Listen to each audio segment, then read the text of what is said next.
મારે મારા છોકરાનું નામકરણ કરાવવાનું છે અને મેં માનતા રાખી હતી કે ડિલિવરી ટાઈમે બાળકનો વજન વધારે હતો અને થોડુંક રિસ્ક હતું કે ડૉક્ટરે કીધું હતું કે માં અથવા બાળકને બેમાંથી એકને જ બચાવી શકીએ.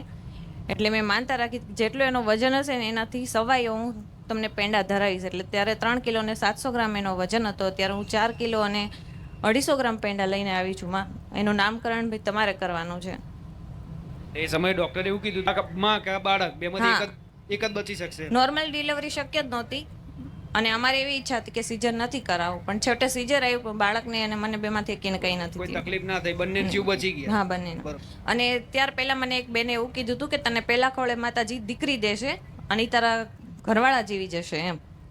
પછી માતાજીને મેં પ્રાર્થના, હું ત્યાર પહેલા અહીંયા આવી હતી ગયા ફેબ્રુઆરીમાં ગયા વર્ષે. ત્યારે મેં માતાજી પાસે પ્રાર્થના કરેલી હતી કે માતાજી જે સંતાન આપને એનું નિશાની સાથે મને આપજે એમ. તો માતાજીએ મને અત્યારે દીકરો આપ્યો છે અને એના 2 કાન અલગ અલગ છે, સેમ નથી.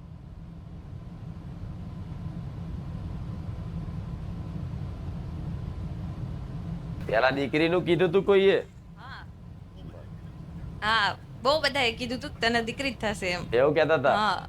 પછી પછી મારી એવી ઈચ્છા હતી કે જે સંતાન તમે આપો ને, મેં તમારી પાસે માંગ્યું હતું, એટલે જે આપો ને એ નિશાની સાથે આપજો. એટલે મને વિશ્વાસ રહે કે નહીં, મારી માએ આપ્યું છે, ખુખાર મેલડી માએ. ભલે. એનું નામ દેવાંગ રાખો, દેવાંગ. ઓ